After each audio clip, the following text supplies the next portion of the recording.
मुंबई महापालिका हद्दीमध्ये जेव्हा मी मुख्यमंत्री झालो त्यावेळेस पहिल्याच वेळेला मी आणि देवेंद्रजींनी मिळून निर्णय घेतला की मुंबईतले रस्ते खड्डेमुक्त करायचे।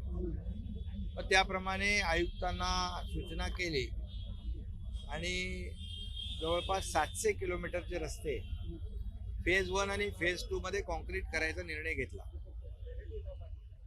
आणि त्यापैकी 400 किलोमीटरचे रस्ते आता त्याचं काम सुरू आहे। आपण अनेक रस्ते पाहताय की मुंबईमध्ये त्या रस्त्यावर कॉन्क्रीटचं काम चालू आहे आणि आता 2-3 रस्ते आपण पाहिले, आणखी रस्ते आपण पाहू। त्यामुळे खऱ्या अर्थाने M40चं मटेरियल वापरून कॉन्क्रीटचे रस्ते या ठिकाणी सुरू आहेत। त्याचबरोबर दुसरं जे लाईट व्हेकलचे रोड आहेत त्याच्यामध्ये M60चं UTWT हे जे मटेरियल आहे ते देखील वापरून रस्ते करतायत, कारण ते रस्ते जलद गतीने होत आहेत आणि जवळपास या दोन्ही रस्त्यांचं जे आयुर्मान आहे, जी लाईफ आहे ते 30 वर्षापेक्षा जास्ती असणार आणि हे रस्ते करत असताना पूर्णपणे त्याची काळजी सायंटिफिकली हे सगळे रस्ते होत आहेत।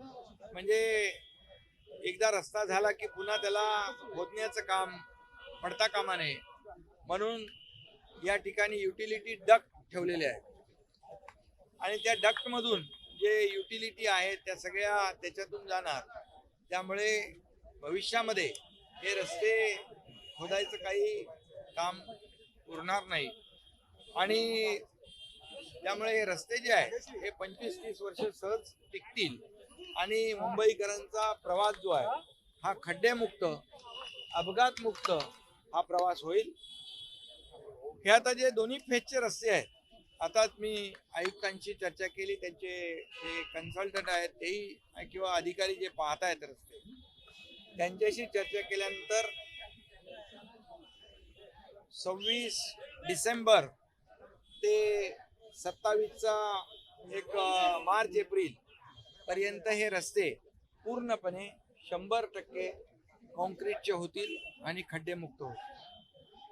आणि त्याचबरोबर आता 31 मे पर्यंत जी आम्ही बैठक घेतली आपले अध्यक्ष विधानसभा राहुल नार्वेकर जी यांच्या सोबत, त्याच्यामध्ये सर्वच आमदार होते आणि त्यामध्ये या बैठकी घेतलेल्या निर्णयाप्रमाणे 31 मे पर्यंत जंक्शन टू जंक्शन हे कंप्लीट रस्ते होतील आणि जंक्शन सोडून जो पॅसेज राहील तो देखील त्याच्यामध्ये एकही खड्डा राहता कामा नये, सगळे खड्डे बुजवले जातील आणि ते खड्डे बुजवताना देखील मास्टिक वापरलं जाईल, नवीन टेक्निक जिओ पॉलिमर वापरलं जाईल, त्याचबरोबर रॅपिड हार्डनिंग कॉन्क्रीट वापरलं जाईल, त्याचबरोबर मायक्रो सरफेसिंग वापरलं जाईल।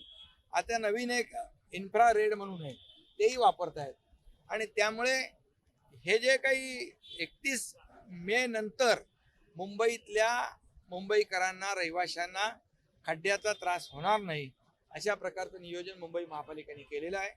त्याचबरोबर फुटपाथ जे आहेत त्याच्यातले जे काही माती डेब्री जे आहे ते देखील काढण्याचं काम चालू आहे, कारण पावसाळ्यामध्ये मग ते पाणी वाहून व्यवस्थित जाईल। मॅनहोल जे आहेत ते देखील त्याची देखील काळजी घेण्याचा म्हणजे तिथं लोकांना पावसाळ्यात त्रास होऊ नये, किंबहुना त्याच्यामध्ये देखील डेब्रिज आणि माती जाऊ नये आणि ते चोकअप होऊ नये याच्यावर देखील BMCने काम केलेलं आहे आणि प्रत्येक MLA बरोबर देखील आपले अधिकारी जे आहेत हे अधिकारी त्या ठिकाणी व्हिजिट करतायत, त्यांच्या काही सूचना आहेत ते पाहतायत। विशेष म्हणजे याच्यामध्ये एक छोटा पॅसेज जो आहे स्क्वेअर त्याला कटिंग केलं जातं। या कटिंग केल्यामुळे मोठा पॅसेज जर असेल तर त्याला क्रॅक जाऊ शकतात, छोटा कटिंगमुळे त्या ठिकाणी आपण जे भविष्यामध्ये कुठेही क्रॅक्स येणार नाहीत आणि मला वाटतं ते पुढचे जे हे आहेत कटिंग केलेल्या ज्या भेगा आहेत त्याला देखील मला अधिकाऱ्याने सांगितलं की ते सिलिकॉनच्या माध्यमातून भरल्या जातील, पण त्यालाही खूप लाईफ आहे. आणि म्हणून एकंदरीत आपण पाहिलं तर एक नवीन टेक्निक, नवीन टेक्नॉलॉजी या ठिकाणी वापरलेली आहे. आणि IIT स्वतः याचं इन्स्पेक्शन करते आहे, IIT याचं ऑडिट करते आहे. आणि IITच्या माध्यमातून या रस्त्याची क्वालिटी देखील पाहिली जाते. अधिकाऱ्यांना जे अतिरिक्त आयुक्त त्यांना आपण जबाबदारी दिली होती नोडल ऑफिसर म्हणून, ते त्यांची जबाबदारी पार पाडतायत.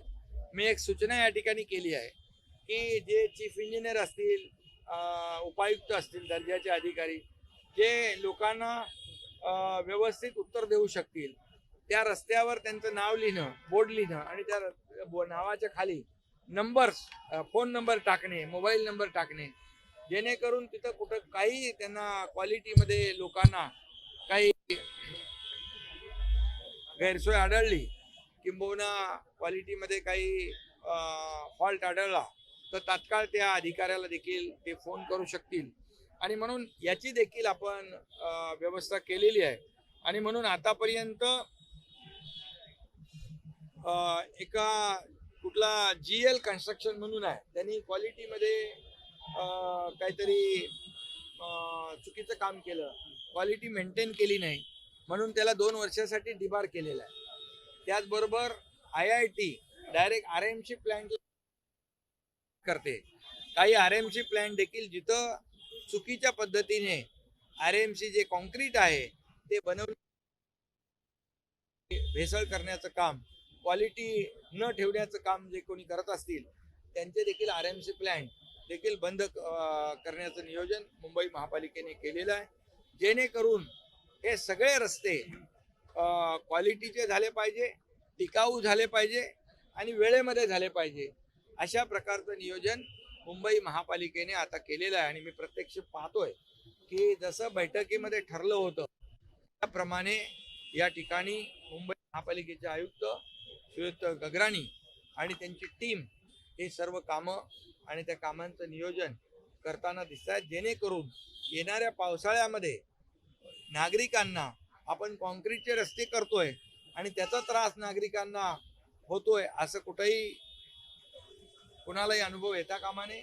म्हणून कॉन्क्रीटचे रस्ते 31 मे पर्यंत जंक्शन टू जंक्शन क्लिअर होतील.